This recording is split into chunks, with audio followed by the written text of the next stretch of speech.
देखो देखो आगे टॉपिक शुरू करते हैं। देखो पिछले टर्म पे तुम लोगों ने पढ़ा था electric field due to a charged conductor. मतलब अगर हमारे पास किसी तरह का कोई भी एक चार्ज्ड कंडक्टर है, किसी भी शेप का, कोई फर्क नहीं पड़ता, बस इस पे हमारे पास चार्ज होना चाहिए, ठीक है। तो इससे किसी बाहर पॉइंट P पर जो हमारे पास इलेक्ट्रिक फील्ड आती है उसकी वैल्यू होती है सिग्मा अपॉन एप्सिलॉन नॉट, ठीक है। बस तुम ये याद रखना, अगर कोई कंडक्टर है तो कंडक्टर के बाहर किसी पॉइंट पर इलेक्ट्रिक फील्ड कितनी, sigma upon epsilon not. Conductor के अंदर इलेक्ट्रिक फील्ड कितनी होती है, ये हमारे पास 0 होती है। अगर यही नॉन कंडक्टर होता तो नॉन कंडक्टर में इलेक्ट्रिक फील्ड होती है हमारे पास सिग्मा अपॉन 2 एप्सिलॉन नॉट। इतनी बात क्लियर है, ठीक है।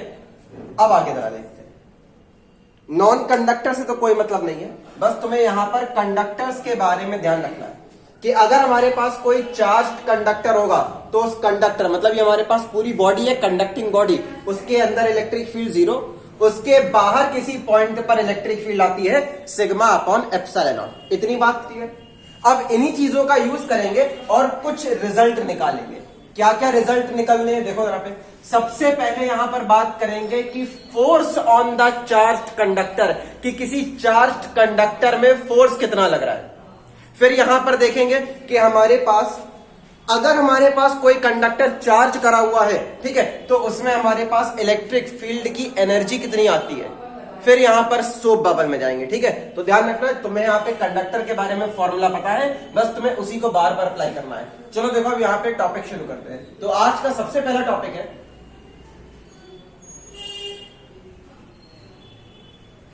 Force on a charged conductor. देखो अब एक हमारे पास चार्ज्ड कंडक्टर होगा, हमें इस पर अप्लाई होने वाला फोर्स निकालना है, ठीक है। अच्छा फोर्स निकालना है, ठीक है। फोर्स लगेगा क्यों, सोचो। मान लो कि हमारे पास इस तरह का एक कोई कंडक्टर है, हमने इसको चार्ज दे दिया, तो पहले तो अब जरा यही सोचो कि इसमें फोर्स लगेगा ही क्यों। देखो ध्यान से, अगर मान लो हम इसके इतने बड़े रीजन को देखें, इस रीजन को कंसीडर करें, बाकी सबको छोड़ दें, तो जरा सोचो क्या होगा। अब इसका बाकी का पीछे वाला जो रीजन है, सोचो उसमें भी तो चार्ज है। अच्छा इस पीछे वाले रीजन से कुछ ना कुछ इलेक्ट्रिक फील्ड आ रही होगी, और जब इलेक्ट्रिक फील्ड में कोई चार्ज आएगा तो उस चार्ज पे फोर्स लगता है F is equals to Q into E। बोले बात समझ में आती कि नहीं आती है। तो यहां पर जरा समझना, अगर तुम यहां पे इसकी तरह कोई भी दूसरी जगह ले लो, यहां पर कोई छोटा सा पोर्शन ले लो और इस छोटे से पोर्शन के बारे में सोचो। इसके पीछे जो पोर्शन होगा वो कुछ ना कुछ इलेक्ट्रिक फील्ड भेज रहा होगा ऊपर की तरफ, और यहां पर ऊपर की तरफ अगर इलेक्ट्रिक फील्ड आएगी तो यहां पर चार्ज तो पहले सही है, तो कुछ ना कुछ फोर्स जरूर लगेगा। सबसे पहले तो एक बात अपने दिमाग में सोचो, कहो दिमाग में सोचेंगे, पैर में तो सोचेंगे नहीं, जहां सोचना है सोचो। देखो ध्यान से, सबसे पहले तो एक बात सोचो कि अब यहां पर कंडक्टर में फोर्स लगेगा, लेकिन कैसे लगेगा, इसका नेचर कैसा होगा, इसकी डायरेक्शन क्या होगी, इसके बारे में सोचो। देखो ध्यान से, अगर यहां पे बात करो तो यहां पर फोर्स क्यों लग रहा है, इसके पीछे एक पॉजिटिव चार्ज है जो बाहर की तरफ इलेक्ट्रिक फील्ड देगा, और पॉजिटिव पॉजिटिव क्या करते हैं, रिपल करते हैं, तो इसमें बाहर की तरफ फोर्स लगेगा। सोचो अगर यहां का रीजन देखें तो यहां वाला क्या करेगा, बाहर की तरफ फोर्स लगाएगा। नीचे वाले की बात करें तो इस पे ऊपर वाला पोर्शन नीचे की तरफ फोर्स लगाएगा। मतलब अगर तुम्हारे पास कोई कंडक्टिंग बॉडी है और उसको तुम चार्ज दे देते हो, फिर कोई फर्क नहीं पड़ता वो पॉजिटिव चार्ज हो या नेगेटिव चार्ज हो, उसमें हमेशा फोर्स बाहर की तरफ लगता है, आउटवर्ड डायरेक्शन में फोर्स लगता है। बोलो इतनी बात क्लियर हुई यहाँ पे। हमेशा ध्यान रखना, हमेशा हमारे पास कोई भी कंडक्टिंग बॉडी होगी तो उस पर उसी के चार्ज की वजह से एक आउटवर्ड फोर्स लगता है जो बॉडी को स्ट्रेच कराने का काम करता है। बोलो इतनी बात समझ में, यहां पे इतना क्लियर हुआ सभी को, इतनी बात क्लियर। आगे बढ़े अब देखो,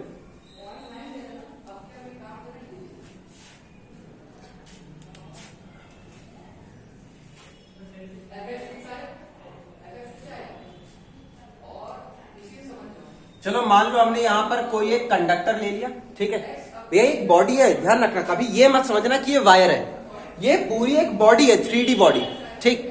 ये हमारे पास एक कंडक्टर है, हमने एक काम करा, हमने कंडक्टर पे एक पॉजिटिव चार्ज दे दिया इस तरह से,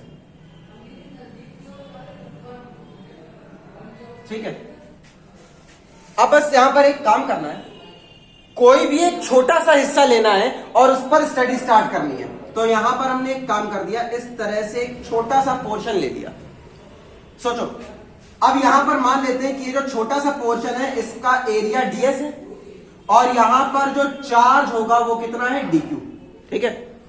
छोटा सा एरिया यहां पे ds है और इस पे चार्ज कितना है dq। अब एक बात जरा समझना, तुम्हें बताया कि कंडक्टर कैसा है, 3D बॉडी है, मतलब ये पूरी बॉडी की तरह है जिसमें सरफेस होगी। चार्ज के बारे में सोचो, चार्ज कहां पर है, सरफेस पे है, और अगर चार्ज सरफेस है तो हमारे पास आती है सरफेस चार्ज डेंसिटी। तो पहले तो एक बात समझ लेना, इस तरह के आर्टिकल में हमें चार्ज डेंसिटी जो यूज करनी है वो कौन सी, सरफेस चार्ज डेंसिटी, ठीक है। क्यों, क्योंकि सबसे परेशानी यही होती है, तुम्हारे पास 3 चार्ज डेंसिटी है, तुम्हें इसमें दिक्कत आ जाती है कि हम कौन सी चार्ज डेंसिटी यूज करें, ठीक है। तो ध्यान सुनना, जैसा हमारे पास स्ट्रक्चर होगा, जिस तरह का एग्जाम्पल लिया जाएगा, उसी हिसाब से हमारे पास चार्ज डेंसिटी आती है। अब जिस आर्टिकल की बात कर रहे हैं वो हमारे पास एक कंडक्टिंग बॉडी है। अच्छा, कंडक्टिंग बॉडी मतलब यहाँ पे 3D बॉडी। अब 3D बॉडी है तो जरा सोचो, 3D बॉडी पे हमारे पास चार्ज आएगा तो कहां पर गया, सरफेस पे, और ये हमारे पास आ गई सरफेस चार्ज डेंसिटी, ठीक है। अब आगे देखो, अच्छा अगर मान लो सरफेस चार्ज डेंसिटी की वैल्यू निकालना चाहे तो कैसे निकलेगी, ये होता है चार्ज अपॉन एरिया, ठीक है। अगर मान लो हम इतने छोटे से एरिया की बात करते हैं तो इतने छोटे से एरिया में चार्ज कितना है, छोटा सा dq, तो यहां पर चार्ज आ गया dq और यहां पर एरिया कितना है ds, ये आ गया हमारे पास ds। तो यहां पर ध्यान रखना, हमारे पास सिग्मा का सीधा सा फॉर्मूला निकल के आता है dq अपॉन ds। अच्छा, इसको ऐसे भी कर सकते हो, मान लो पूरे कंडक्टर में चार्ज q है और यहां पर एरिया s है, तो हमारे पास सिग्मा हो जाएगा q अपॉन s। ध्यान सुनना, जब पूरे कंडक्टर के चार्ज की बात करोगे तो पूरे कंडक्टर का एरिया रखा जाएगा, जब छोटे से हिस्से के चार्ज की बात करोगे तो छोटे से हिस्से का एरिया रखा जाएगा। बोलो ये बात समझ में आ रही कि नहीं आ रही यहाँ पे, मतलब चाहे ऐसे लिखो चाहे ऐसे लिखो, दोनों एक ही बात है, ठीक। अब ध्यान रखना, हम अपने आर्टिकल में ये पूरा एरिया कंसीडर करके चल रहे हैं तो हम यहाँ पर सिग्मा का फॉर्मूला यूज कर सकते हैं dq अपॉन ds, ठीक है। अब आगे देखते हैं क्या होना है, चलो देखो। अब यहां पर 2 पॉइंट लेकर के चलते हैं और उन दोनों पॉइंट पर सबसे पहला काम होगा इलेक्ट्रिक फील्ड निकालने का। एक पॉइंट ये Q आ गया और एक पॉइंट ये P आ गया, ठीक है। अब जरा ध्यान से सोचो, यहीं पे लिख देते हैं dq चार्ज। अब देखो, इस पॉइंट P पर 2 तरह की इलेक्ट्रिक फील्ड आएंगी। कैसे, हमने यहां पर एक छोटा सा हिस्सा मान रखा है, चलो मान लेते हैं इस छोटे से पोर्शन से कुछ इवन इलेक्ट्रिक फील्ड आ रही है, ठीक है। इस छोटे से पोर्शन से कुछ इवन इलेक्ट्रिक फील्ड आ रही है, कैसी होगी, पॉजिटिव चार्ज तो इलेक्ट्रिक फील्ड बाहर की तरफ, ये हमारे पास इलेक्ट्रिक फील्ड आ गई बाहर की तरफ, ठीक है। लेकिन इसको हटा करके बाकी का जो कंडक्टर बचा हुआ है, सोचो वो भी तो कुछ ना कुछ इलेक्ट्रिक फील्ड लगाएगा। चलो अब मान लेते हैं पॉइंट P पर बाकी कंडक्टर की वजह से इलेक्ट्रिक फील्ड कुछ E2 है। अब इसकी डायरेक्शन क्या होगी, देखो मेजॉरिटी ऑफ द चार्ज पीछे है तो इलेक्ट्रिक फील्ड बाहर की तरफ निकलती है। हाँ, यहां से नीचे आएगी, यहां से ऊपर जाएगी, लेकिन ये तो कैंसिल कर देंगे ना। इस पर इलेक्ट्रिक फील्ड जो मेजर तौर पे आएगी वो तो पीछे वाले चार्ज से ही आएगी और जो कहां जा रही होगी, बाहर की तरफ। तो यहां पर हमारे पास इलेक्ट्रिक फील्ड E2 की डायरेक्शन भी कैसी आ गई, ये हमारे पास आउटवर्ड डायरेक्शन आ गई। बोलो इतनी बात क्लियर। अब एक बहुत जरूरी बात, ये कर क्यों रहे हैं, देखो ये बातें समझ में आए इसीलिए तुम्हें पहले यहां पर कुछ समझाया था। फिर जरा सुनो, तुम्हें यहां पर एक बात बताई थी कि हमारे कंडक्टर में फोर्स क्यों लगेगा। अगर हम यहां पे कंडक्टर का कोई छोटा सा हिस्सा लेते हैं तो उस छोटे से हिस्से पर कोई ना कोई चार्ज होगा। अब उस पर इसके अलावा जो बाकी कंडक्टर है उससे इलेक्ट्रिक फील्ड जनरेट हो रही होगी। अब वो जो इलेक्ट्रिक फील्ड है वो यहां से जब पास होगी तो ये जो चार्ज है ये बाकी के कंडक्टर की इलेक्ट्रिक फील्ड पे रखा है, तो बाकी के कंडक्टर की जो इलेक्ट्रिक फील्ड है वो यहां पर फोर्स लगाएगी। मतलब जरा समझना, अब जरा सोचो बहुत ध्यान से, अगर यहां पर इतना सा पोर्शन है, इसमें चार्ज कितना है dq। अगर हम यहां पे फोर्स की बात करें तो फोर्स का फॉर्मूला होता है Q इंटू ई। तो एक बात समझना, यहां पर चार्ज कितना है dq, ये लग दिया dq। इस चार्ज पर कौन सी इलेक्ट्रिक फील्ड फोर्स लगाएगी, जो बाकी के कंडक्टर से इलेक्ट्रिक फील्ड जनरेट हो रही है वो इलेक्ट्रिक फील्ड यहां पर फोर्स लगाएगी। बात समझ आ रही है यहां पे। और बाकी के कंडक्टर से कौन सी इलेक्ट्रिक फील्ड जनरेट हो रही है, E2। E1 तो इसी रीजन द्वारा जनरेट की जाने वाली इलेक्ट्रिक फील्ड है। E2 is the electric field generated by the remaining solid, जो हमारे पास बचा हुआ कंडक्टर है उससे इलेक्ट्रिक फील्ड E2 जनरेट हो रही है। इतनी बात क्लियर? तो जब यहां पर इस DQ चार्ज में E2 का मल्टीप्लाई कराओगे तो यही वो वैल्यू होगी, उस फोर्स की वैल्यू होगी जो हमारे कंडक्टर पे अप्लाई होगा। कितने हिस्से पे? इतने छोटे से हिस्से पे। बोलो ये बात क्लियर हुई? यहाँ पे समझ में आएगी नहीं यहाँ पे? तो अब देखो, अब तुम्हारा पूरा फोकस होना चाहिए इस E2 की वैल्यू निकालने पे। बस तुमने यहां पर अगर E2 की वैल्यू निकाल दी तो काम खत्म। चलो आगे देखते हैं। ये चीज ध्यान में रखना, अभी आगे काम आने वाली तुम्हारे। यहां पर चाहो तो लिख देते हैं।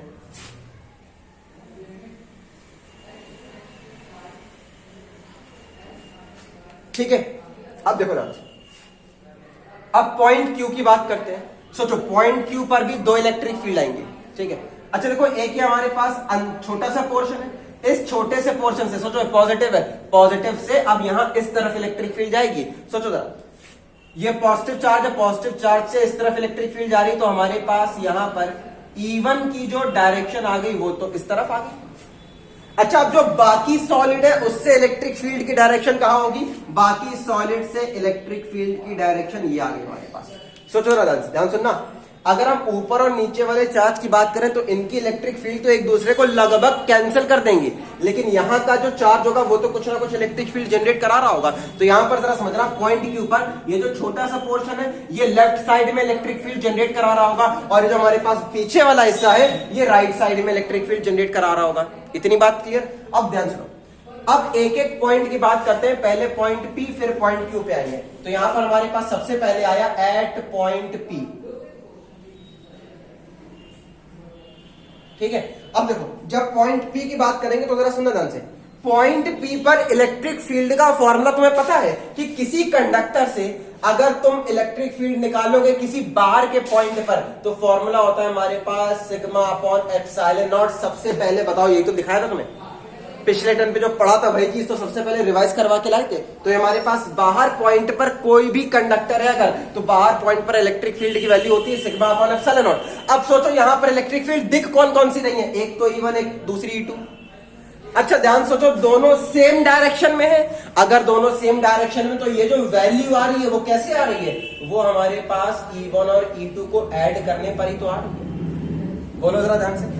अगर हम यहां पर पॉइंट P की बात करेंगे तो पॉइंट P पर दो इलेक्ट्रिक फील्ड, पहली इलेक्ट्रिक फील्ड E1 किसकी वजह से? इस DS एरिया के छोटे से कंडक्टर पोर्शन की वजह से इलेक्ट्रिक फील्ड E1। दूसरी electric field E2 remaining conductor की वजह से इलेक्ट्रिक फील्ड E2। दोनों सेम डायरेक्शन में, तो यहां पर टोटल इलेक्ट्रिक फील्ड कितनी आएगी? E1 plus E2। अगर यहां पर टोटल इलेक्ट्रिक फील्ड की बात करें तो वो फॉर्मूला तुम पहले निकाल चुके हो, फॉर्मूला होता क्या? Sigma upon epsilon not. इतना क्लियर है यहाँ पे? चलो आगे देखते हैं। अब देखो, जैसे यहां पॉइंट P पर हम आए हैं वैसे ही पॉइंट Q पर आते हैं। एट पॉइंट Q, अब ध्यान सुनो, पॉइंट Q पर हमारे पास इलेक्ट्रिक फील्ड कौन कौन से आएंगे? पॉइंट Q पर हमारे पास इलेक्ट्रिक फील्ड आई E1, कैसी? नेगेटिव डायरेक्शन में। अच्छा, डायरेक्शन में जरा देख लो। डायरेक्शन के बारे में एक बात तो ध्यान रखना, अगर लेफ्ट से राइट जा रहे हो तो पॉजिटिव, अगर राइट से लेफ्ट जा रहे हो तो नेगेटिव। ये डायरेक्शन हमारे पास आती है। ठीक है, अब ध्यान सुनो, अगर पॉइंट Q की बात करोगे तो पॉइंट Q पर हमारे पास इलेक्ट्रिक फील्ड है E1 जो राइट से लेफ्ट जा रही है, तो ये कैसी हुई? नेगेटिव। अगर E2 की बात करें तो ये लेफ्ट से राइट जा रही है, तो ये कैसी हुई हमारे पास? पॉजिटिव। इतनी बात क्लियर है? अच्छा, एक बात जरा सोचो, किसी भी कंडक्टर के अंदर किसी भी पॉइंट पर इलेक्ट्रिक फील्ड होती कितनी है? जीरो होती है। सबसे पहले बता के आए थे। ठीक है, तो अब यहां पर ध्यान समझना, अगर हम पॉइंट Q के अंदर पॉइंट Q की बात करें कंडक्टर के अंदर, तो पॉइंट Q पर हमारे पास इलेक्ट्रिक फील्ड की नेट वैल्यू कितनी होती है? 0। अब यहां पर तुम्हें पता चल गया कि यहां पर इलेक्ट्रिक फील्ड है कौन कौन सी? एक तो E1, दूसरी E2। E2 पॉजिटिव डायरेक्शन में जा रही है, तो हमारे पास जो E2 है इसकी वैल्यू कैसी हो गई? पॉजिटिव। E1 नेगेटिव डायरेक्शन में वापस आ रही है, तो E1 की वैल्यू हो गई हमारे पास नेगेटिव। तो यहां से समझ में आया कि हमारे पास E1 किसके बराबर हो गया? E2 के। बोलो ये बात समझ में आई कि नहीं यहाँ पे? अब देखो यहां पर हमारे पास एक ये इक्वेशन E1 E2 की, एक ये इक्वेशन E1 E2 की। सोचो अब E1 E2 निकाले जा सकते हैं? निकाले क्या जा सकते हैं? साफ साफ दिख रहा होगा, जिसका थोड़ा सा भी दिमाग चल रहा होगा। ठीक है, कि इसका आधा कर दो बस आंसर आ जाएगा। ठीक है, लेकिन जरा समझना, हमें निकालना क्या है? हमें E2 निकालना है। चलो देखो अब यहाँ पे शुरू करते हैं, दोनों इक्वेशन का यूज करते हैं और E2 की वैल्यू निकालते हैं। तो यहां पर आ गया हमारे पास फ्रॉम इक्वेशन 1 एंड 2, ठीक है। देखो ध्यान से, E1 की जगह E2 उठा के रख दो, यहाँ E1 की जगह ये E2 रख देते हैं, तो यहाँ पर हमारे पास आ गया 2E2, E2 प्लस E2 कितना होगा 2E2, ये आ गया हमारे पास सिग्मा अपॉन एप्सिलॉन नॉट, तो यहाँ पर हमारे पास E2 की वैल्यू आ गई सिग्मा अपॉन 2 एप्सिलॉन नॉट। इतनी बात क्लियर। तो यहाँ पर जरा समझना, अब इस बाहर यहाँ पॉइंट पी पर हमारे पास जो E2 की वैल्यू है वो इतनी है। अच्छा जरा सोचो, हमारा जो छोटा सा पोर्शन है इस पर कौन सी इलेक्ट्रिक फील्ड फोर्स लगाएगी? ये जो हमारे पास E2 है वही तो इस पर फोर्स लगाएगी। अरे E1 तो इसी के द्वारा जनरेट की जाने वाली इलेक्ट्रिक फील्ड है, तो सोचो कोई फील्ड अपने ही चार्ज पे फोर्स लगा सकती है? सवाल ही नहीं उठता, ठीक है। जब किसी फील्ड में दूसरा चार्ज आएगा, मतलब ये जो हमारे पास E2 फील्ड है, जब इस पे तुम DQ चार्ज रखोगे तो फोर्स लगेगा। तो ध्यान सुनना, तुम्हारे इस छोटे से हिस्से पर लगने वाला जो फोर्स है वो लगेगा इलेक्ट्रिक फील्ड E2 की वजह से। इसी वजह से सबसे पहला काम हुआ इस E2 की वैल्यू निकालना। बोलो इतनी बात क्लियर है कि नहीं? अगर इतनी बात क्लियर, तो अब यहां पर फोर्स निकालना, तुम्हें दिख रहा है फोर्स के लिए फॉर्मूला क्या लगेगा, ये समझना है सभी को। देखो इसको एक बार, फिर ये डायग्राम हटाते हैं और आगे का प्रोसेस शुरू करते हैं।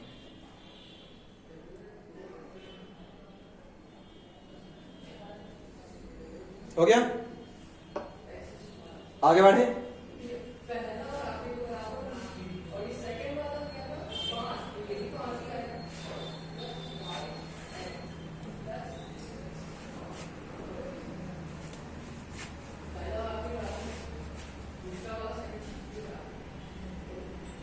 तो देखो यहां पर आ जाएगा फोर्स ऑन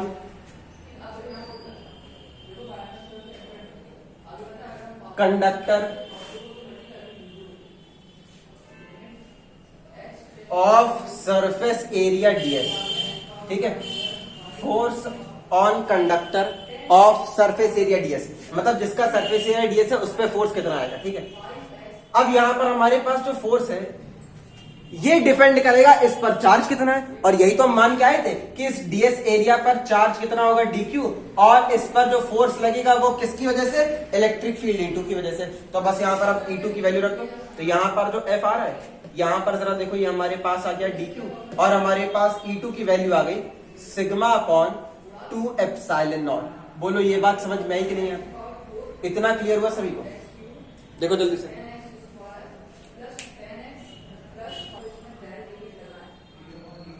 बोलो यहां तक बात क्लियर हुई? आगे बढ़े।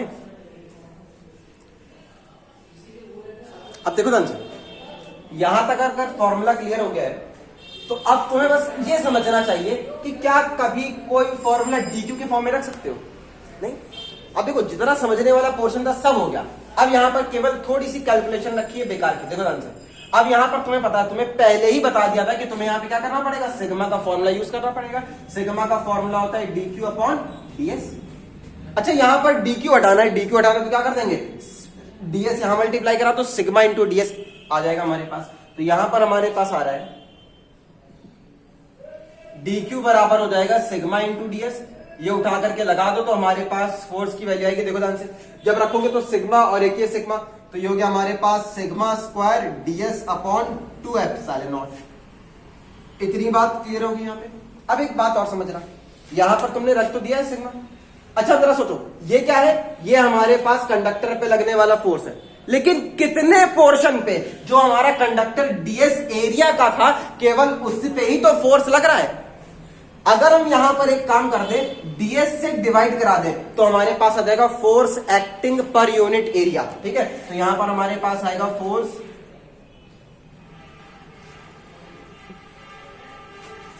Acting per unit area. सोचो, अब ये फोर्स केवल ds एरिया पे है, अगर इसी एरिया से डिवाइड करा तो आ जाएगा force acting per unit area, और ये हो गया F अपॉन ds बराबर, ये हमारे पास आ गया sigma square upon 2 epsilon not. ये आ गया sigma square upon 2 epsilon not. बोलो इतनी बात क्लियर? अब यहां पर एक बात समझना, ये क्यों निकालते हैं? अरे यही एक एक्यूरेट फॉर्मूला है। ये क्या बता रहा है, सोचो जरा, ये बता रहा है कि ds एरिया, छोटे से एरिया के कंडक्टर पे कितना फोर्स लगेगा। ये क्या बता रहा है, पर यूनिट एरिया कितना फोर्स लगेगा। अच्छा जो पर यूनिट एरिया फोर्स होगा वो हमारे काम का है, क्योंकि हम इसमें एक काम करते हैं, अगर हम कंडक्टर के पूरे एरिया से मल्टीप्लाई करवा दें तो हमारे पास पूरे कंडक्टर पे लगने वाला फोर्स आ जाएगा कि नहीं आ जाएगा। तो यहां पर इसी वजह से जब भी हमारे पास चीजें बहुत स्मॉल क्वांटिटी लेकर के कैलकुलेट होती हैं तो हम यहाँ पे अधिकतर उसमें या तो पर यूनिट एरिया निकाल देते हैं, या पर यूनिट वॉल्यूम निकाल देते हैं, या पर यूनिट लेंथ निकाल देते हैं, क्योंकि वो क्वांटिटी हम आगे यूज कर सकते हैं। इतनी बात क्लियर। अब देखो जैसे ये फॉर्मूला हमारे पास सिग्मा के फॉर्म में आया है, हम इसको इलेक्ट्रिक फील्ड के फॉर्म में भी लिख सकते हैं। कैसे लिख सकते हैं चलो जरा देखते हैं।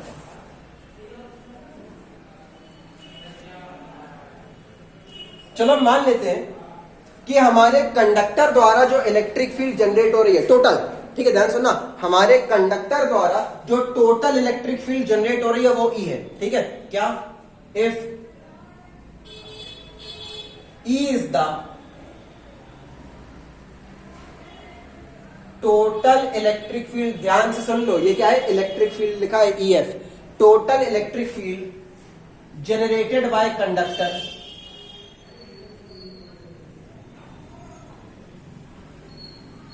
ठीक है, ये हमारे पास टोटल इलेक्ट्रिक फील्ड तो जरा समझ रहा। अब हमारे पास जो ई है, ई की वैल्यू होती है तुम्हें पता है सिग्मा पर एप्सिलॉन। देखो किसी कंडक्टर द्वारा जनरेट की जाने वाली इलेक्ट्रिक फील्ड का सीधा फॉर्मूला होता है सिग्मा अपॉन एप्सिलॉन, इसमें तो और कुछ लगता ही नहीं है। अब ध्यान से क्या करना था, हमें सिग्मा हटा के फॉर्मूला इलेक्ट्रिक फील्ड के फॉर्म में लाना है, तो ले आते हैं। तो यहां से जरा सिग्मा की वैल्यू रख दो, सिग्मा हो जाएगा हमारे पास एप्सिलॉन नॉट इनटू ई, ये उठा करके रख दो। तो यहां पर हमारे पास आता है एफ अपॉन डीएस, क्या, फोर्स पर यूनिट एरिया। अब यहां पर जरा देखो सिग्मा स्क्वायर है तो यहां पर भी स्क्वायर हो जाएगा, ये हो गया एप्सिलॉन नॉट स्क्वायर, और ई स्क्वायर यहां पर आ गया हमारे पास 2 एप्सिलॉन नॉट। एप्सिलॉन नॉट से स्क्वायर कैंसिल हो गया, ये आ गया हमारे पास half epsilon naught E square, ये आ गया हमारे पास एफ अपॉन डीएस। बोलो इतनी बात क्लियर हुई यहाँ पे। ये हमारे पास आया फाइनल फॉर्मूला कि हमारे पास किस तरह से फोर्स पर यूनिट एरिया आएगा। अच्छा एक बात जरा सोचो, जो फोर्स पर यूनिट एरिया होता है हम इसी को प्रेशर भी तो कहते हैं। बोलो ये बात समझ में आ रही है यहाँ पे। प्रेशर का फॉर्मूला, प्रेशर की डेफिनेशन क्या होती है, the force acting per unit area of the body is called pressure. किसी भी वस्तु के एकांक क्षेत्रफल पर लगने वाले बल को दाब कहते हैं, कुछ ऐसा पढ़ा था कभी। तो अब जरा सुनो, अब यही हमारे कंडक्टर पे लगने वाला प्रेशर भी होता है। इस तरह से तुम्हें चीजें यहाँ पे ध्यान रखनी है कि ये तुम्हारे ऑब्जेक्टिव में कैसे कैसे पूछी जा सकती है। ठीक है, ये फोर्स पर यूनिट एरिया है, इसी को प्रेशर भी कहते हैं। और सबसे जरूरी बात कि हमारे पास इसकी यूनिट क्या होगी। ठीक है, कभी कभी पूछ लिया जाएगा कि half epsilon naught E square, इसकी यूनिट बता दो क्या होगी। तो देखो अगर तुम्हें फॉर्मूला याद है कि ये किसके बराबर है, एफ अपॉन डीएस के, तो तुरंत आंसर निकल जाएगा। एफ अपॉन डीएस क्या होता है, ये हमारे पास ऊपर न्यूटन नीचे मीटर स्क्वायर, तो यहां पर यूनिट आ जाएगी न्यूटन पर मीटर स्क्वायर। ठीक है, तो यहां पर हमारे पास इस वाले टर्म की यूनिट आ रही है। बोलो इतनी बात क्लियर। यहां से ये आर्टिकल कंप्लीट होता है। अब बात करते हैं एनर्जी की। ठीक है, कि energy associated with electric field. देखो इसको जरा एक बार, फिर आगे बढ़ते हैं।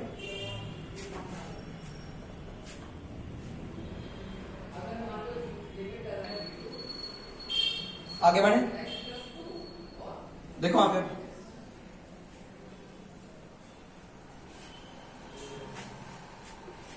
देखो अब यहां पर हमारे पास आता है अगला topic, energy associated with electric field.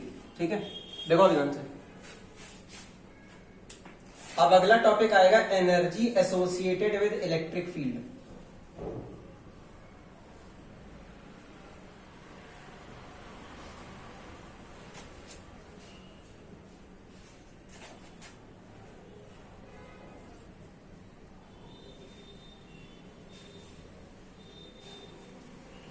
ठीक है, इससे क्या पता चलता है, चलो जरा देखते हैं। अब सोचो, बिल्कुल बेसिक पे आ जाओ कि यहां पर हमारे पास एनर्जी कैसे आती है।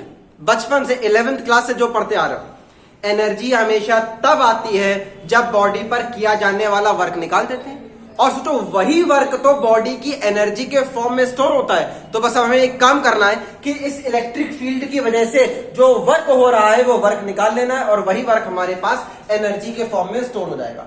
वर्क कहां हो रहा है, देखो ध्यान से। अगर मान लो तुम्हारे पास इस तरह का कोई एक कंडक्टर है, ठीक है, और यहां पर तुम इसको पॉजिटिव चार्ज दे देते हो।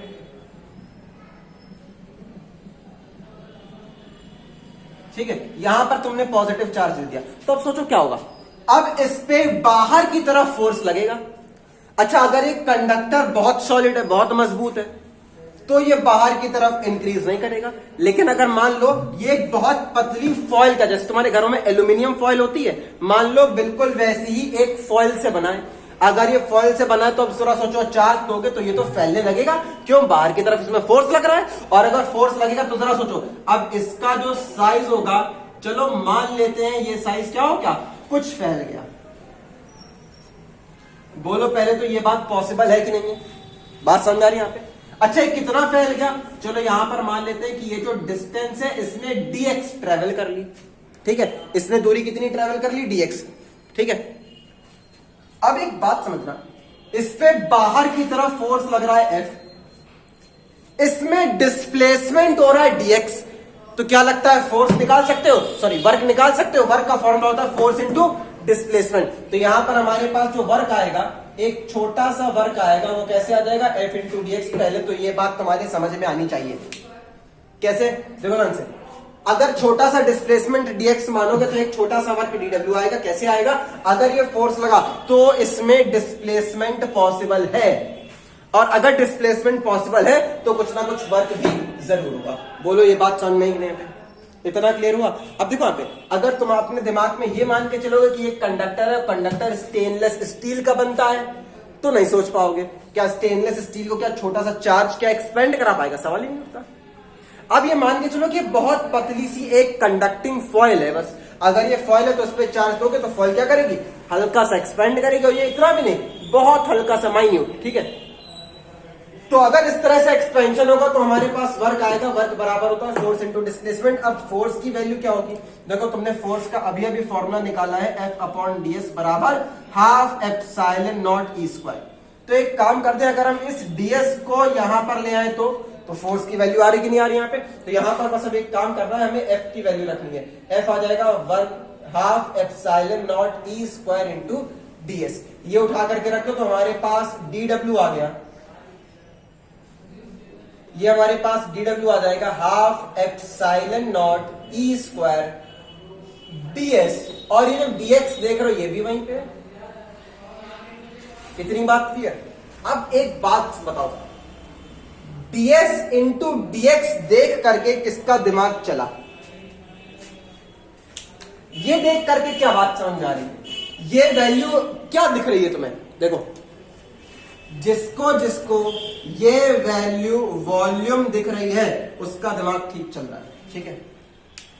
अब वॉल्यूम कैसे, सोचो आराम से, अगर हम यहां पर देखें तो यहां पर हम कोई छोटा सा एरिया ds लेते थे, इसी तरह तो लेते थे हम, यहां पर एक छोटा सा सरफेस ds लेते थे। अब सोचो ये ds अगर ऊपर की तरफ डिस्प्लेसमेंट करेगा dx, तो ये हमारे पास वॉल्यूम का फॉर्मूला होता है, देखो ध्यान से, वॉल्यूम का फॉर्मूला हमारे पास एक होता है area of base into height, ये हमारे पास वॉल्यूम का एक स्टैंडर्ड फॉर्मूला होता है। अगर ये हमारे पास बेस का एरिया है, और सोचो अगर ये एक्सपैंड कर रहा है तो ये जो dx है ये हमारी बॉडी की हाइट हो गई, अगर ये एरिया इतनी हाइट में एक्सपैंड करेगा तो वॉल्यूम कितना आएगा, ds इंटू dx। बोले बात समझने के लिए यहाँ पे, इतना क्लियर हुआ यहाँ पे। अब आगे बढ़ते हैं, अब ये हमारे पास ds इंटू dx क्या क्या वॉल्यूम, ये हमने वर्क डन निकाल दिया। अच्छा एक काम करते हैं, हम यहां पर वर्क डन पर यूनिट वॉल्यूम निकालते हैं, तो यहां पर हमारे पास आएगा वर्क डन पर यूनिट वॉल्यूम। अच्छा अगर पर यूनिट वॉल्यूम निकालना तो क्या करते हैं, वॉल्यूम से डिवाइड करा देते हैं। अगर पर यूनिट एरिया कुछ भी निकालना होगा तो एरिया से डिवाइड करा देंगे, पर यूनिट लेंथ निकालना होगा तो लेंथ से डिवाइड करा देंगे। ऐसे अगर पर यूनिट वॉल्यूम निकालना तो वॉल्यूम से डिवाइड करा देंगे। वॉल्यूम देख कितना रहा है, ds इंटू dx, तो अब इसी से डिवाइड करा दो, मतलब इससे डिवाइड करा दो तो कैंसिल हो जाएगा, और यहां पर हमारे पास आ जाएगा ds और dx। तो यहां पर देखो आ गया हमारे पास dw, अपॉन में आ गया हमारे पास ds, और ये आ गया dx, और ये वैल्यू कितनी बच रही है, half epsilon naught E square. तो अब एक बात ध्यान रखना, जो वर्क डन पर यूनिट वॉल्यूम होता है वही हमारे पास हमारी बॉडी में एज अ स्टोर्ड एनर्जी आएगा, और वही हमारे पास energy associated with electric field होगी, ठीक है। क्यों, ध्यान सुनो, अगर वर्क हो रहा है तो हुआ क्या, देखो वर्क की वजह से वॉल्यूम बढ़ गया, देखो ध्यान से, पहले इसका वॉल्यूम कुछ था बाद में कुछ बढ़ गया, तो पर यूनिट वॉल्यूम इंक्रीज कराने में जो वर्क करा जाएगा वही वर्क तो हमारी बॉडी की एनर्जी के फॉर्म में स्टोर होगा। तो अब यहां पर जो ये देख रहे हो half epsilon naught E square, ये बॉडी में स्टोर होने वाली एनर्जी भी होती है, लेकिन कैसी एनर्जी? एनर्जी स्टोर्ड पर यूनिट वॉल्यूम। ठीक है, तो यहां पर अगर हम यहां बात करें तो इसकी जो यूनिट आएगी, जरा सोचो क्या, ऊपर वर्क किस में नापोगे? ये नापोगे जूल में। नीचे हमारे पास है वॉल्यूम किस में आएगा? वॉल्यूम आ गया हमारे पास मीटर क्यूब में। तो यहां पर हमारे पास रिजल्ट आ गया जूल पर मीटर क्यूब। अब देखो कुछ लग रहा होगा, यही फॉर्मूला तो पहले भी आया था, यही फॉर्मूला यहां पर भी आ गया। तो ध्यान सुनना, ये एक ऐसा फॉर्मूला है जो दो चीजें रिप्रेजेंट करता है। पहला ये रिप्रेजेंट करता है फोर्स पर यूनिट एरिया, दूसरा ये रिप्रेजेंट करता है वर्क पर यूनिट वॉल्यूम या फिर एनर्जी पर यूनिट वॉल्यूम। ठीक है, अच्छा एक बात जरा समझना, हमने इसकी यूनिट पहले क्या बताई थी? ध्यान से देखो, इसकी यूनिट हमने बताई थी न्यूटन पर मीटर स्क्वायर। ऐसा कुछ बताया था कि नहीं बताया था? अब अगर एक काम कर देते हैं, हम इसमें मल्टीप्लाई करा दें मीटर का और यहां पर मीटर क्यूब कर दें, तो सोचो जरा ध्यान से, ये जो न्यूटन इंटू मीटर है ये होता क्या है? न्यूटन इंटू मीटर को तो जूल कहते हैं। बात समझ आ रही है यहाँ पे? दोनों है सेम चीज, बस यहां पर इनका मतलब अलग है। जब तुम इसी को F अपॉन dx लिखते हो, सॉरी F अपॉन ds लिखते हो, तो ये होता है हमारे पास force acting per unit area. जब इसी को dw upon ds into dx लिखते हो, तो ये होता है work done by the conductor per unit volume या फिर energy associated with the electric field per unit volume. इतना समझ में आया सभी को कि नहीं आया? अब देखो इसी फॉर्मूले में एक काम और कर सकते हो, अगर मान लो यहां पर हमारे पास कोई डाई इलेक्ट्रिक हो, तो डाई इलेक्ट्रिक होगा तो यहाँ k का मल्टीप्लाई करा दोगे और फॉर्मूला आ जाएगा half k epsilon naught E square. ये तुम पहले कई बार देख चुके हो। ठीक है, कि अगर मान लो हमारे कंडक्टर में किसी तरह का कोई डाई इलेक्ट्रिक मीडियम भरा हो तो हमारे पास एनर्जी कितनी आएगी? ये हमारे पास आ जाएगी half k epsilon naught E square. बोलो इतनी बात क्लियर यहाँ पे? इतना समझ में आया सभी को? देखो इसको फिर आगे बढ़ते हैं, देखो जल्दी से इसको।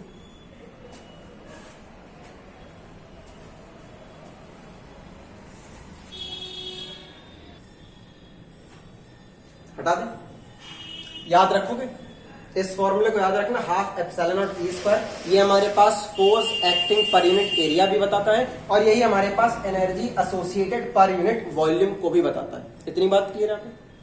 चलो आगे बढ़ते हैं। अब देखो, अब अगला टॉपिक आता है हमारे पास dilation of a soap bubble. अच्छा, डायलेशन का मतलब क्या होता है? खैर अब तुम लोगों से तो पूछने का सवाल ही नहीं उठता, तुम्हें बगल में लिखा हुआ दिख रहा होगा, डायलेशन मतलब होता है फैलना। ठीक है,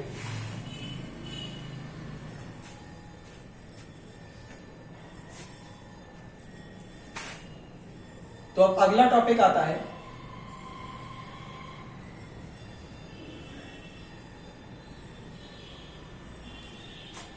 dilation of a soap bubble. ठीक है, अब डायलेशन का मतलब होता है फैलना। अब देखो अभी अभी तुम एक टॉपिक पढ़ के आए हो कि चीजें फैलती कैसे हैं। देखो ध्यान से, अगर मान लो हम यहां पे एक सोप बबल ले लें, ठीक, इस तरह से यहां पर हमने एक सोप बबल ले लिया।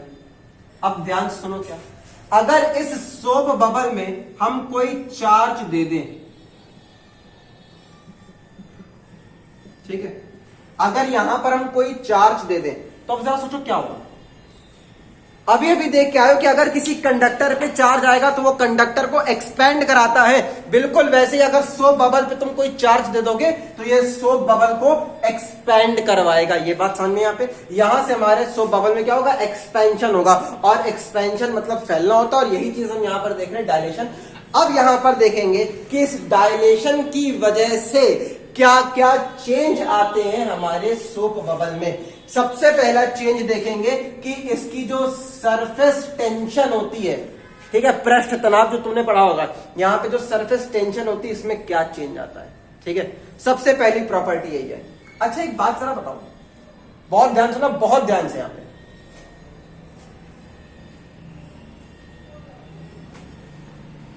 अगर मान लो यहां पर हमारे पास कोई सोप बबल है, अभी हमने इस पे चार्ज नहीं दिया, तो तुम्हें पता है एक प्रेशर कुछ ऐसा होता है 4T/R। R क्या होती है? रेडियस, T है सरफेस टेंशन। ये हमारे सोप बबल में प्रेशर काम करता रहता है। सबसे पहली तो बात सोचो कि ये कैसा प्रेशर होता है, किस तरफ लगता है। प्रेशर दो तरह से लग सकते हैं, एक तो इनवर्ड, दूसरा आउटवर्ड। पहले ये बताओ कि ये प्रेशर कैसा है, इनवर्ड की आउटवर्ड। जिसको यहां पे सरफेस टेंशन का ठीक से वर्क पता होगा वही यहां पे आंसर कर पाएगा। ठीक है, अब ध्यान सुनो। अच्छा एक बात और सुन लो, इसको हम कहते क्या है, इसको हम यहां पर नेट एक्सेस प्रेशर कहते हैं। इसको हम यहां पर नेट एक्सेस प्रेशर कहते हैं। एक्सेस प्रेशर मतलब दाब अधिक कहा जाता है हिंदी में इसको। अच्छा जरा सुनना, सरफेस टेंशन का काम क्या होता है। देखो तुमने बचपन में पढ़ा हुआ है 11th क्लास में कि पानी की बूंदें स्फेरिकल क्यों होती हैं, वाटर ड्रॉप्स हमारे पास स्फेरिकल क्यों होते हैं। ठीक है, सरफेस टेंशन का रीजन पढ़ा था। ठीक है, अब देखो क्या होता है, बहुत ध्यान सुनना। अगर मान लो ये पानी की सरफेस है तो इसके ऊपर एक तनाव रहता है। ठीक है, अगर वो तनाव ना हो तो पानी के मॉलिक्यूल्स तुम अलग अलग भागते देखो, तुम्हें पानी कैसा दिखता है, एक लेयर की तरह दिखता है। जबकि पानी क्या है, वाकई में मॉलिक्यूल्स है। जैसे मान लो हमारी चारों तरफ गैस होती है, गैस के मॉलिक्यूल्स हर डायरेक्शन में भाग रहे हैं, बिल्कुल वैसे ही हमारे पास पानी के या किसी भी लिक्विड के मॉलिक्यूल्स भागते अगर उनमें सरफेस टेंशन ना होता। ठीक, अब जरा समझना, अगर सरफेस टेंशन है तो ये क्या काम करता है। अगर हम इस बहते हुए पानी में से एक बूंद अलग कर लें, एक ड्रॉप अलग कर लें, तो वो ड्रॉप हमारे पास स्फेरिकल शेप की हो जाती है, वो हमारे पास गोलाकार आकार की हो जाती है। ये बात क्लियर? कैसे? देखो ये सरफेस, ये जो टेंशन लग रहा है क्या काम करता है, ये बांधने का काम करता है वाटर को। जब तक पानी बड़ी मात्रा में होता है तब तक ये पानी को क्या करके रखता है, फ्लैट करके रखता है। इसकी सतह, इसकी सरफेस को फ्लैट करके रखता है। अगर वही पानी छोटी क्वांटिटी में आ गया, एक ड्रॉप के फॉर्म में आ गया, तो ये क्या करता है, इतना इस पे, एक मिनट सुन लो जरा क्या जा रहा है, रुको एक मिनट। अब ठीक है, देखो ये हमारे पास इतना प्रेशर लगाता है कि हमारे पास बॉल, वो ड्रॉप क्या होती है, वो स्फेरिकल शेप में आ जाती है। बहुत ध्यान सुनना, हमारे पास जो सरफेस टेंशन है, सरफेस टेंशन का काम होता है एक तनाव लगाना, जिससे हमारी वाटर या कोई भी लिक्विड होती है उसकी ऊपर की सतह हमें फ्लैट दिखती है। ठीक है, अब सोचो ये बड़ी क्वांटिटी में पानी है तो फ्लैट हो जाता है, अगर छोटी क्वांटिटी लोगे, एक बूंद लोगे, तो उस पर अगर उतना टेंशन लग रहा है तो वो उसको एक स्फेरिकल फॉर्म देता है। तो और स्फेरिकल क्यों देता है, उसके रीजन अलग अलग है कि और कोई फॉर्म क्यों नहीं आता। फिर 11th क्लास की बात है कि एनर्जी कम वेस्ट होनी चाहिए वगैरह वगैरह। ठीक है, वो नहीं बताएंगे तो तुम्हें पता भी नहीं होगा, 11th तो ऐसे पढ़ के चले आते। चलो देखो ध्यान से, तो पहले तो एक बात समझो कि ये जो प्रेशर लग रहा है, ये प्रेशर हमारे पास जो सरफेस टेंशन अंदर की तरफ प्रेशर लगाता है, इस तरफ। ठीक है, अंदर की तरफ जो प्रेशर लगाता है वो ये है। तो यहां पर ध्यान रखना है, जो 40/R ये कैसा होता है, ये इनवर्ड प्रेशर होता है। ये होता है 40/R। बोलो इतनी बात क्लियर है? इसी को बैलेंस करने के लिए हमारा सोप बबल एक प्रेशर क्रिएट करवा लेता है जो बाहर की तरफ होता है, उस पे जाने की जरूरत नहीं है। अभी तुम इस पे मोटा मोटा ये देखो कि हमारे पास ये क्या होता है, 40/R, जो क्या कर रहा है, जो कैसे लग रहा है, सरफेस टेंशन इस पे अंदर की तरफ लगा रही, तभी तो ये एक स्फीयर का शेप दे पा रही है। बात समझिए यहाँ पे। तो यहाँ पर ध्यान रखना, अगर 40/R की बात करोगे तो वो एक अंदर की तरफ लगने वाला प्रेशर है। इतनी बात क्लियर? अब यहां पर जरा समझना, यहां से एक प्रेशर आएगा जब हम अपने सोप बबल में चार्ज दे देंगे। तो ध्यान सुनो, सोप बबल में चार्ज दोगे तो हमारे पास एक कैप है, तो यहां पर हमारे पास एक प्रेशर आता है F/ds। इसी को तो प्रेशर लिखते हैं। इसका फॉर्मूला होता है हमारे पास 12 ε0 E²। ये बात समझा रही है यहाँ पे? इसका फॉर्मूला होता है 12 ε0 E²। अब यहां पर चार्ज देने की वजह से एक प्रेशर और आ गया, चलो हम इसको PE लिख देते हैं। क्या है, इलेक्ट्रिक प्रेशर है, इलेक्ट्रिक फील्ड की वजह से लगने वाला प्रेशर। अब ये सोचो इस प्रेशर की डायरेक्शन क्या होगी, ये तुम बता ले जाओ। अभी तुम देख के आए हो कि यहाँ पे फोर्स कैसा लगता है, बाहर की तरफ। अगर बाहर की तरफ लग रहा है तो ये प्रेशर भी कैसा लगेगा, बाहर की तरफ लगता है। बोलो समझ में आई कि नहीं? यहाँ पे मतलब यहाँ पर जो 40/R है ये एक इनवर्ट प्रेशर होता है, और यहाँ पर जो ये प्रेशर है ये एक आउटवर्ड प्रेशर होता है। पहले बताओ इतना समझ में आया कि नहीं? यहाँ पे इतनी बात क्लियर हुई है? अच्छा देखो, जैसे यहाँ पर हमारे पास ये है, इसी का एक फॉर्मूला और होता है σ²/2ε0। सारे फॉर्मूले देखने, सारे फॉर्मूले तुम्हारे दिमाग में छपे होने चाहिए। ठीक है, ये तो कभी नहीं हो सकता, भूल जाओ, है ना? मक्कार। देखो आंसर, तो यहां पर हमारे पास ये जो प्रेशर देख रहे हो, ये प्रेशर हमारे पास इनवर्ट लगता है, और ये जो प्रेशर आ रहा है, ये प्रेशर कैसा लगेगा, बाहर की तरफ, आउटवर्ड। अच्छा, अब एक बात बताओ कि अगर तुमने अपने बबल में चार्ज दे दिया तो क्या ये प्रेशर हट जाएगा? अरे सवाल ही नहीं उठता, ये प्रेशर तो लगता ही रहेगा। मतलब यहां पर अंदर की तरफ लग रहा है 40/R और बाहर की तरफ लग रहा है σ²/2ε0। ठीक है, ये नीचे वाला फॉर्मूला यूज करेंगे क्योंकि आर्टिकल में भी यही यूज करना है। अब ध्यान सुनो, अंदर की तरफ लग रहा है 40/R, बाहर की तरफ लग रहा है ये। फिर से बता रहे हैं, ध्यान सुनना, ये जो 40/R है सरफेस टेंशन है, टेंशन सतह पे लग रही है। अगर छोटी सी ड्रॉप हटाओगे तो ये टेंशन क्या करती है, उसको स्फेरिकल फॉर्म दे देती है ताकि एनर्जी का कम से कम लॉस हो। हमें मिनिमम एरिया चाहिए होता है जो एक स्फीयर के पास होता है। ठीक है, चलो ये कहानी तो बात किया, अब आगे। अब यहां पर 40/R अंदर की तरफ प्रेशर, ये बाहर की तरफ प्रेशर। हमें क्या करना है, हमें अपने सोप बबल पे लगने वाला टोटल प्रेशर निकालना है। अगर यहां पर सोप बबल पे लगने वाला टोटल प्रेशर निकालना है तो हम एक में से दूसरे को माइनस करेंगे। अब ये समझना है इनमें से बड़ा कौन सा है, क्योंकि बड़े में से ही छोटे वाले को माइनस कर पाओगे। ठीक, अब इस पे किसका दिमाग चल रहा है कि बड़ा कौन सा हमारे पास प्रेशर?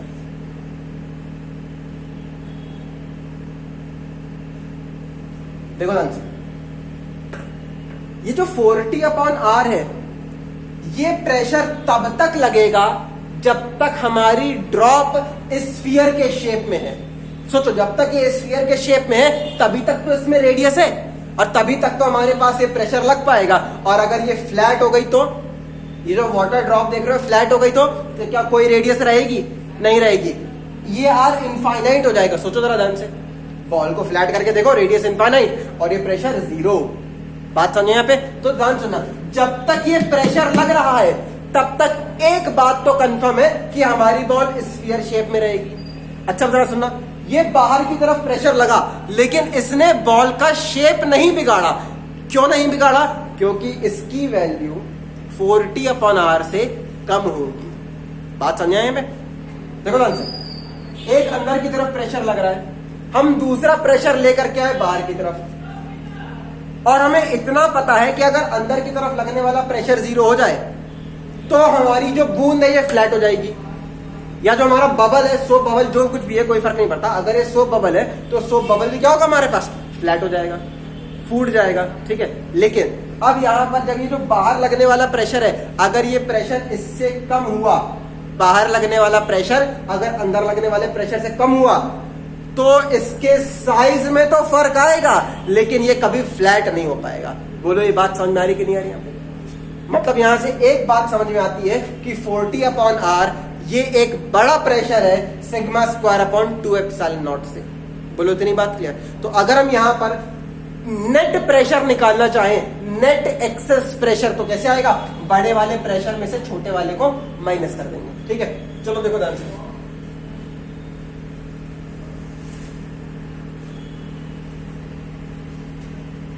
देखो ये हमारे पास PT है, सरफेस टेंशन की वजह से लगने वाला प्रेशर, ये हमारे पास PE है, इलेक्ट्रिक फील्ड की वजह से लगने वाला प्रेशर। इतनी बात क्लियर है? तो अब ध्यान सुनना, अगर मान लो हमें नेट एक्सेस प्रेशर निकालना है तो वो निकलेगा कैसे? वो निकलता है हमारे पास हमेशा PT माइनस PE से। बोलो ये बात समझ में आई कि नहीं? जो सरफेस टेंशन के जैसे प्रेशर है उसमें से इलेक्ट्रिक फील्ड से जनरेट होने वाले प्रेशर को माइनस कर देंगे। अगर टॉपिक समझ में आ गया तो अब बस केवल कैलकुलेशन बची हुई है। चलो देखो कैलकुलेशन शुरू करते हैं। तो यहां पर हमें पता है कि जो इलेक्ट्रिक फील्ड से जनरेट होने वाला प्रेशर है वो होता है σ²/2ε0। ठीक है, अच्छा सिग्मा के बारे में सोचो जरा क्या होगा। देखो हमारे पास सिग्मा होता है चार्ज अपॉन एरिया। अब ये चार्ज कहां पर है? ये हमारे सोप बबल की सरफेस पर है, तो यहाँ पर जो एरिया आएगा क्या लगता है वो 4πr² आएगा कि नहीं आएगा? इसका एरिया कितना होता है? 4πr²। तो यहाँ पर जो सिग्मा देख रहे हो, सिग्मा की जगह आ जाएगा Q/4πr²। बोलो इतनी बात क्लियर हुई? यहाँ पे ये उठा करके लगा दो तो हमारे पास PE की वैल्यू कितनी आएगी? देखो अब यहाँ पर सिग्मा, यहाँ σ² है, स्क्वायर करते हैं तो ये हो गया Q²। नीचे जरा देखो हमारे पास रखा हुआ है 2ε0। अच्छा इसका स्क्वायर करोगे तो कितना हो गया? 16π²R⁴। बोलो यहां तक क्लियर सभी को? इसको थोड़ा और ठीक से लिख लो। तो यहां पर PE कितना आ गया? ये आ गया Q² अपॉन 32 एप्सिलॉन नॉट, या पाई पहले लिख लो, 32 पाई एप्सिलॉन नॉट आर की पावर 4। बोलो इतनी बात क्लियर। अब बस यहाँ पर एक काम करना है, हमें पीटी में से माइनस कर देना है पीई को, तो ये हमारे पास नेट एक्सेस प्रेशर आ जाएगा। डायग्राम हटा दें, वैसे इसमें कुछ था नहीं बनाने लायक, जिसको देखना हो देख लो, देख लो एक बार पूरा।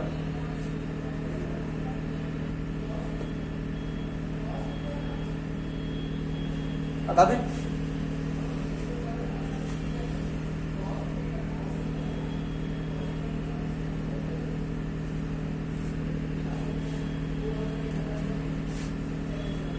देखो ये हमारे पास एक फॉर्मूला आ गया। अब यहां पर हमारे पास आता है एक्सेस प्रेशर पीटी। पीटी कितना होता है हमारे पास 4T/R, ये सेकेंड इक्वेशन है, ठीक है। तब क्या करना है, अब यहां पर नेट एक्सेस प्रेशर निकालना है।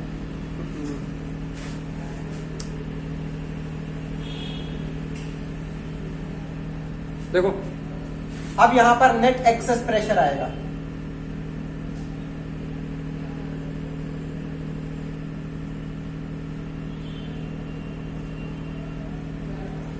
तो नेट एक्सेस प्रेशर निकालेंगे तो वो आएगा हमारे पास पीटी माइनस पीई से। पीटी की वैल्यू रख दो, ये आ गया 4T/R। यहां पर जरा देखो ये बड़ी सी वैल्यू है, ये आ गया हमारे पास Q²/32 pi epsilon naught R की पावर 4, ठीक है। अब देखो यहां से कुछ कॉमन लेते हैं, एक काम कर देते हैं, ये जो 4 दिख रहा है ऊपर से कॉमन ले आते हैं, नीचे से R कॉमन ले आते हैं। मतलब यहां पर हमने 4/R कॉमन ले लिया, अंदर क्या बचा होगा सोचो, T। अब यहां पर जरा, अच्छा ऊपर तो Q², अब नीचे जरा देखो पाई एप्सिलॉन नॉट और R की पावर 4, एक R बाहर आ गया तो यहां बचा हमारे पास पाई एप्सिलॉन नॉट R³। बोलो इतनी बात क्लियर है। अब ध्यान सुनो, अब जब तुमने 4 कॉमन लिया है तो 4 से यहां डिवाइड भी करेंगे, 32 × 4 कितना होता है हमारे पास 128। तो ये हमारे पास फाइनल फॉर्मूला आ रहा है नेट एक्सेस प्रेशर का। अच्छा ध्यान सुनना, एक्सेस प्रेशर क्या होता है, एक्सेस प्रेशर का फॉर्मूला होता है 4T/R। अब ध्यान सुनो, अगर इस फॉर्मूले को इस फॉर्मूले से कंपेयर करो तो 4/R तो एक जैसा दिख रहा है, बस यहां पर T और यहां पर क्या है T माइनस इतना, ये समझ आ रहा है। यहां पर T है, यहां पर क्या है T माइनस इतना। मतलब पहले सरफेस टेंशन T था और चार्ज देने के बाद सरफेस टेंशन रिड्यूस हो गया है T minus Q²/128 pi epsilon not R³ में। ये बात समझे, यहाँ पे हमारा सरफेस टेंशन T से इसमें रिड्यूस हो गया। इतना क्लियर हो यहाँ पे। तो यहां पर जरा सुनना, नोट करो से फिर आगे कुछ बताते हैं, नोट करो जल्दी से।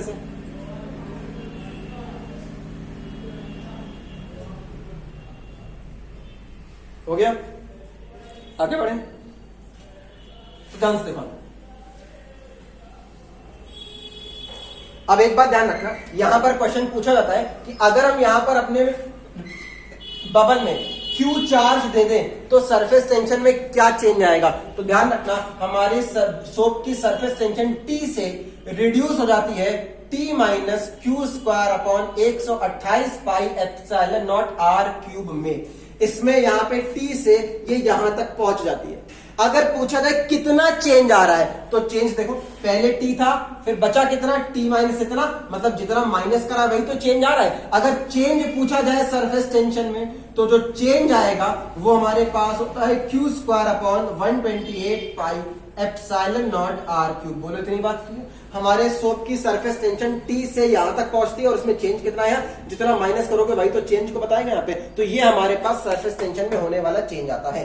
बोलो इतनी बात क्लियर। इसको भी नोट कर लो, एक बार देख लो, ऑब्जेक्टिव के हिसाब से तुम्हें यहीं से देखने को मिलेंगी चीजें।